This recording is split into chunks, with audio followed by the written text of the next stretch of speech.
بسم اللہ الرحمن الرحیم۔ السلام علیکم ورحمۃ اللہ وبرکاتہ۔ آج ہم حضرت نوح علیہ السلام کی زندگی کے بارے میں جانیں گے، جو اللہ رب العزت کے بہت ہی پیارے محبوب بندے ہیں۔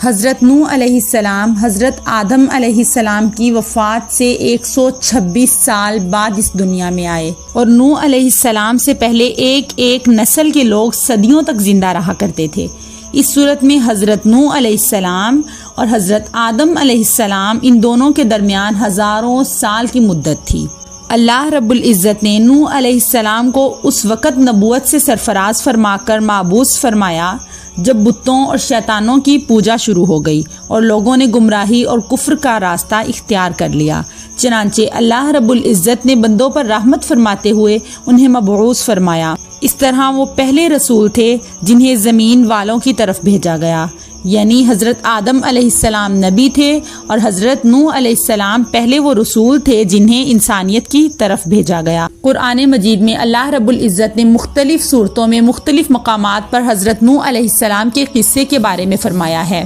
حضرت آدم علیہ السلام اور حضرت نوح علیہ السلام کے درمیان جو زمانہ تھا، اس میں زمین پر بہت سارے اولیاء کرام تھے، یعنی اللہ رب العزت کی پیروی کرنے والے تھے، اور کچھ لوگ ایسے بھی تھے جو ان اولیاء کرام کے پیروکار بھی تھے، جو ان کے طریقے پر چلتے تھے اور ان سے بہت ہی محبت اور عقیدت رکھتے تھے۔ جب وہ فوت ہو گئے تو ان کے جو پیروکار تھے، ان کے عقیدت مند تھے، انہوں نے کہا اگر ہم اپنے ان اولیاء کرام کی تصویریں بنا لیں تو ان کی یاد کی وجہ سے ہمیں عبادت کا زیادہ شوق ہوگا۔ چنانچہ انہوں نے ان کی تصویریں بنا لی، اور ان تصویروں سے محبت کی بنا پر وہ ان کو دیکھ دیکھ کر عبادت کیا کرتے، اور جب یہ لوگ فوت ہو گئے تو ان کی جگہ دوسرے لوگ آ گئے۔ ابلیس نے ان کے دلوں میں وسوسہ ڈالا کہ تمہارے باپ دادا ان اولیاء کرام کی عبادت کیا کرتے تھے اور انہی کی وجہ سے ان لوگوں کو بارش ملتی تھی۔ چنانچہ ان لوگوں نے ان تصویروں کی عبادت شروع کر دی۔ ان کا ایک بزرگ تھا جس کا نام ود تھا۔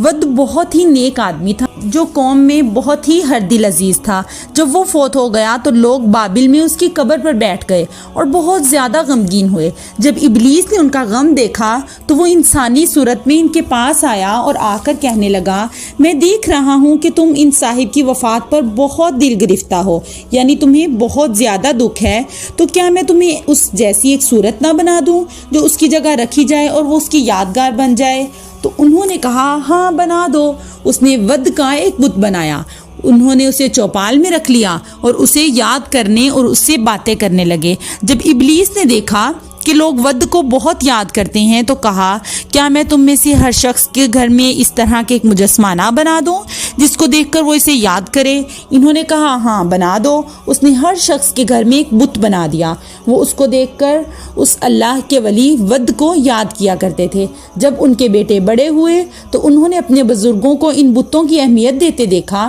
تو وہ بھی اس طرح اہمیت دیتے رہے، حتیٰ کہ اگلی نسلوں کے لوگ اس بات سے بے خبر ہو گئے کہ ان کے بزرگ انہیں کیوں یاد کیا کرتے تھے۔ البتہ انہوں نے آہستہ آہستہ ان بتوں کی عبادت شروع کر دی۔ چنانچہ سب سے پہلے جس مخلوق کی عبادت کی گئی وہ ود بزرگ کا بت تھا۔ شیطان نے اللہ رب العزت سے کہا تھا نا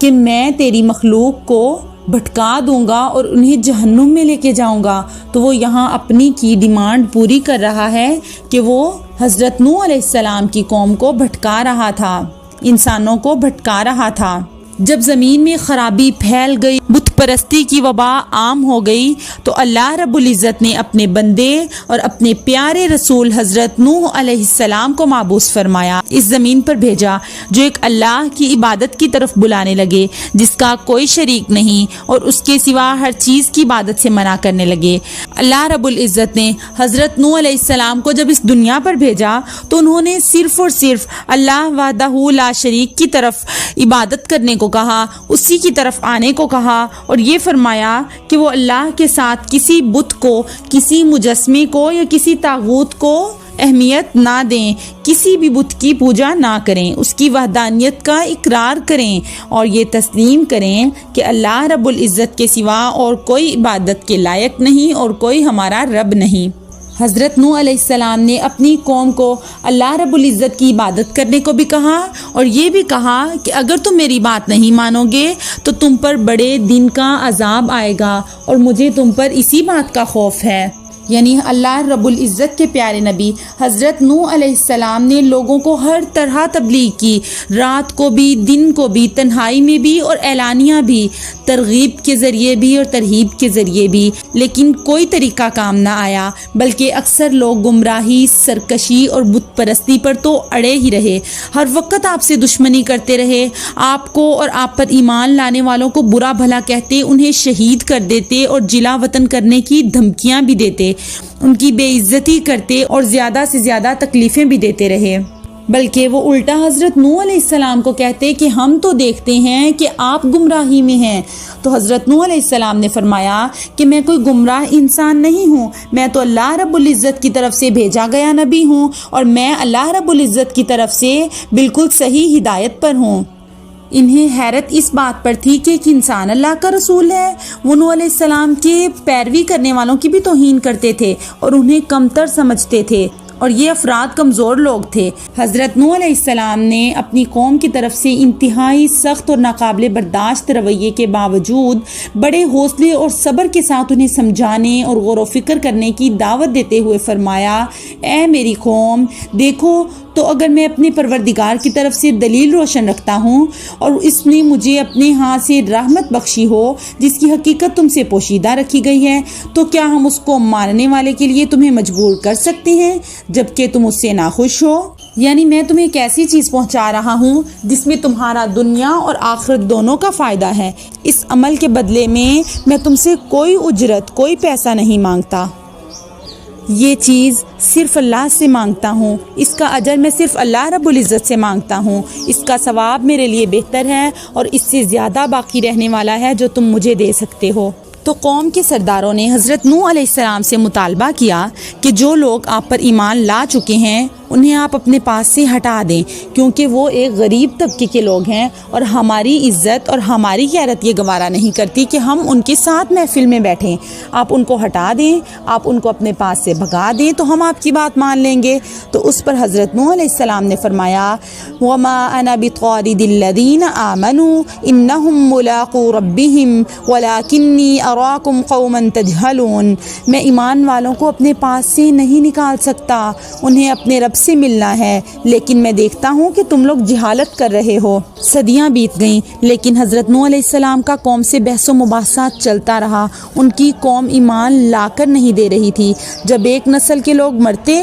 تو وہ بعد والوں کو یہ وصیت کر کے جاتے کہ حضرت نوح علیہ السلام کی ہدایت پر، حضرت نوح علیہ السلام کی باتوں پر عمل نہ کرنا، ایمان نہ لانا، ان سے جھگڑتے رہنا، ان کی مخالفت کرتے رہنا۔ جب کسی کا بچہ بڑا ہوتا اور اس کی باتیں سمجھنے لگتا تو باپ اپنے بیٹے کو نصیحت کرتا تھا کہ زندگی بھر نوح علیہ السلام پر ایمان نہ لانا۔ ان کی فطرت ایسی بن گئی تھی کہ جسے ایمان اور حق کی قبولیت کسی صورت گوارا ہی نہیں تھی، اسی لیے حضرت نوح علیہ السلام نے فرمایا، اے رب العزت، ان سے جو اولاد ہوگی وہ بھی بدکار اور ناشکر گزار ہی ہوگی۔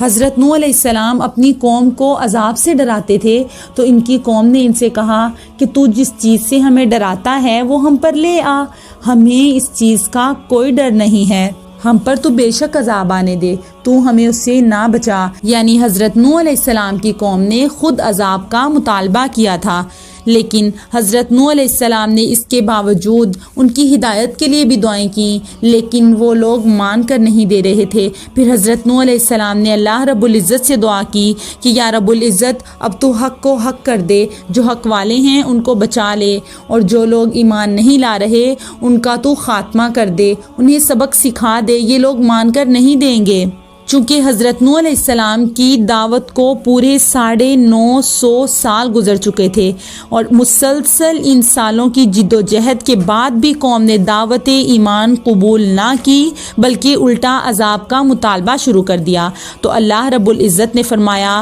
اے نوح، تیری طرف وحی کی گئی کہ تمہاری قوم میں جو لوگ ایمان لا چکے بس وہی لا چکے، ان کے سوا اور کوئی ایمان نہیں لائے گا، تو جو کام یہ کر رہے ہیں ان کی وجہ سے تم غم نہ کھاؤ۔ حضرت نوح علیہ السلام بہت غمگین رہتے تھے اس بات سے کہ ان کی قوم ان پر ایمان ہی نہیں لا رہی تھی، ان کا یقین ہی نہیں کر رہی تھی۔ تو اللہ رب العزت اپنے نبی کو تسلی دیتے ہوئے فرما رہے ہیں کہ اے میرے نبی، تم غم مت کرو، اس میں قوم کی بدسلوکی اور آپ کے لیے تسلی ہے، اور قوم کے بارے میں یہ بتا کر اب مزید افراد ایمان نہیں لائیں گے۔ یہ کہا گیا کہ جب اب تک جو کچھ ہوا اس پر غم نہ کریں، کیونکہ اللہ کی مدد پہنچنے والی ہے۔ اب اللہ رب العزت نے حضرت نوح علیہ السلام کو حکم دیا کہ ہمارے حکم سے ایک کشتی بناؤ، اور جو لوگ ظالم ہیں ان کے بارے میں ہم سے اب کچھ نہ کہنا، یعنی ان پر عذاب حق ہو گیا، وہ ضرور غرق کر دیے جائیں گے۔ حضرت نوح علیہ السلام نے اللہ رب العزت کے حکم سے ایک کشتی بنا لی۔ وہ کشتی 300 ہاتھ لمبی اور 50 ہاتھ چوڑی تھی۔ اس کی 3 منزلیں تھیں، ہر منزل 10 ہاتھ بلند تھی۔ نچلی منزل مویشیوں اور جنگلی جانوروں کے لیے تھی، درمیانی منزل انسانوں کے لیے تھی، اور سب سے اوپر والی منزل پرندوں کے لیے تھی۔ اس کا دروازہ چوڑائی میں تھا اور اس کے اوپر ایک چھت بھی تھی۔ اب اللہ رب العزت نے حضرت نوح علیہ السلام کو حکم دیا کہ جب میرا حکم آ جائے اور عذاب شروع ہو جائے تو ہر جانور اور ہر جاندار کا ایک جوڑا کشتی میں سوار کر لیں، خواہ ان کا گوشت کھایا جاتا ہو یا نہ کھایا جاتا ہو، تاکہ ان کی نسل تو باقی رہے، اور اپنے گھر کے افراد کو بھی سوار کر لیں، مگر جس کے بارے میں پہلے فرمان جاری ہو چکا ہے اسے سوار نہ کریں، یعنی حضرت نوح علیہ السلام کا بیٹا، وہ بھی حضرت نوح علیہ السلام پر ایمان نہیں لایا تھا، تو اللہ رب العزت اس سے منع فرما رہے ہیں کہ وہ بھی کافر ہے، اس کو سوار نہ کریں۔ اس سے مراد وہی ہے جن کے بارے میں آپ کی بد دعا قبول ہو چکی اور ان سے عذاب نہیں ٹل سکتا۔ اللہ رب العزت نے حکم دیا کہ عذاب نازل ہوتا دیکھ کر کافروں کے حق میں دعا نہ کریں، کیونکہ اس کا حتمی فیصلہ اللہ رب العزت کی طرف سے ہو چکا ہے، جس کی یہ شان ہے کہ وہ جو چاہتا ہے وہ کرتا ہے۔ اب اللہ رب العزت کے حکم سے ہر طرف سے پانی نکلنے لگا، زمین سے پھوٹ پھوٹ کر پانی باہر نکلنے لگا، آسمانوں سے پانی برسنے لگا، حتیٰ کہ وہ تنور جن میں آگ جلائی جاتی ہے ان سے بھی پانی نکلنے لگا، اور ہر طرف پانی ہی پانی ہو گیا۔ حضرت نوح علیہ السلام اور ان پر ایمان لانے والے لوگ، تمام لوگ اللہ رب العزت کے حکم سے کشتی میں سوار تھے، اور ان کی کشتی پانی پر تیرنے لگی، جبکہ تمام نافرمان لوگ اسی پانی میں ڈوبتے رہے، حتیٰ کہ سب کے سب غرق ہو گئے۔ اتنا پانی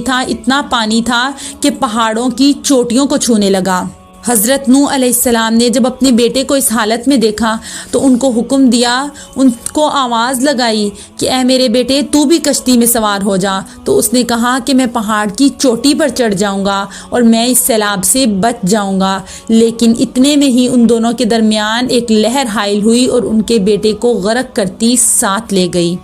اب زمین پر جب اللہ رب العزت کا کوئی نافرمان باقی نہ رہا جو اللہ کے سوا کسی کی عبادت کرتا ہو، تو اللہ نے اس زمین کو حکم دیا کہ اپنا پانی نگل لے، اور آسمان کو حکم دیا کہ تو اپنی بارش برسانا بند کر دے۔ چنانچہ پانی اترنے لگا اور مجرموں کو وہ سزا مل گئی جس کا اللہ رب العزت نے فیصلہ کر رکھا تھا۔ وہ اپنی بدعمالیوں کی وجہ سے اللہ کی رحمت اور مغفرت سے محروم ہو گئے۔ اس کے بعد اللہ رب العزت نے بیان فرمایا، نوح علیہ السلام نے اپنے بیٹے کے حق میں رب سے دعا فرمائی اور سوال کیا کہ وہ کیوں غرق ہوا۔ اس سوال کا مقصد محض حصول علم تھا، یعنی اللہ رب العزت، تو نے مجھ سے میرے اہل و عیال کو بچانے کا وعدہ فرمایا تھا، پھر میرا بیٹا کیوں غرق ہو گیا، حالانکہ وہ بھی میرے اہل و عیال میں شامل تھا۔ تو اللہ رب العزت نے فرمایا، وہ تیرے گھرانے کے ان افراد میں شامل نہیں تھا جن کی نجات کا وعدہ کیا گیا تھا۔